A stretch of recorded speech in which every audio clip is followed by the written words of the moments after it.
Yeah, ma'am here, ma'am here. Ma'am here, ma'am, this side, ma'am, this side. Ma'am, this side, ma'am, this side, ma'am, ma'am, this side. Okay. Ma'am, can you back side? I need my glasses now. Ma'am, can you back side? Ma'am. Okay. Excuse me, can we please? Because they have all listened to. Now it's all over. It's all over. Please, it's starting. Program is starting. Okay, I think we should start without. Let us start the meeting. And I have a request to make before I start the meeting that all photographers may clear the place.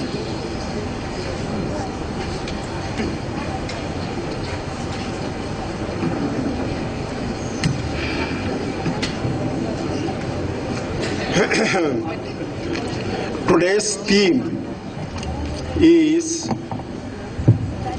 war on people. That's not anything new. Please. Since the beginning of history, there have been wars on people, probably even before the history began. But we are specific. When we say war on people, we mean the wars started by the government of India after the British left. One of the first things which the Indian state did was to send the military to Nagaland. When the people from Nagaland came here, we called them Chinese, we called them Burmese, we never called them Indians, but the land belonged to us. So we sent army to occupy the land, which extended over northeast very soon. I'm making some wild strokes, I will not go into the details. Then came 1987. There was an alliance between the Congress led by Rajiv Gandhi and National Conference led by Farooq Abdullah. They put up candidates. In normal course, I have been in Kashmir, so I can say very authentically, all the candidates put up by the alliance would have lost their deposit. All of them, with no exception. I'm talking about the Kashmir Valley, not Jammu. The people who contested against them were called United Muslim Front. All the candidates should have won with a thumping majority if the election was fair, but it was rigged. All of them, all the candidates of the United Muslim Front lost a deposit, while all the candidates put up by the Congress and the National Conference won with almost unanimous votes. That was the last straw on the camel's back. All of them left the Kashmir Valley and went to Azad Kashmir. It is they who started Hizbul Mujahideen, not ISI, not by Pakistanis, but by Kashmiris who were born in the villages and towns of Kashmir. Now, the Indian Army has moved to the heart of India. There's a vast forest region in the central India. It extends over several states.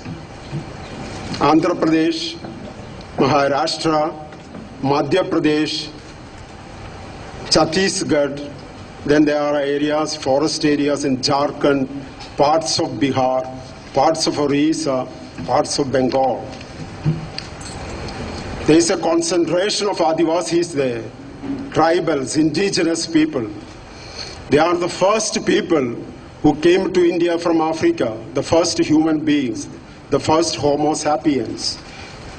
They have been staying there ever since they came here for millennia. But some 200 years ago, the Indian state started to make laws which ultimately culminated in declaring all forests belong to the Indian state, which rendered them illegal occupants, trespassers, encroachers. They could be evicted. These areas are very, very rich in minerals, in ores. the government has entered into contracts, memorandums of understanding with some 100 companies. They are transnationals, multinationals, monopolies. Each of them wants 200 villages, 250 villages, 225 villages. So the Indian state has sent their armed forces, some 200,000 police and 100,000 paramilitary forces. And now they say they will send the military itself. And their force, what will their force do? Will they drop napalm bombs Americans did in Vietnam? But the Viet Cong survived even napalm bombs, even the army. So there is a war. It is a civil war. It is against the tribals who refuse to leave the forest regions. They resist. Sometimes the resistance turns violent. There are several incidents which we have read in the newspapers. One of them was that a bus which carried civilians were blasted. It was not just a bus, it was a convoy. There were 3 trucks, 2 buses, and 1 jeep. There were 100 policemen. 20 of them were regular police, and 80 of them were SPOs, special police officers. That's a euphemism. They are members of Salva Judam, a vigilante organization, which was specially organized by the Indian state to kill Maoists who lead the tribals and the tribals who support them. On the previous night, they had gone to the forests, searching the Maoist activists, searching the tribals who supported them. They couldn't get them. But then they went to some place and killed 3, and they were on their way back. In the bus, there was 20 commandos who had killed those 3 people.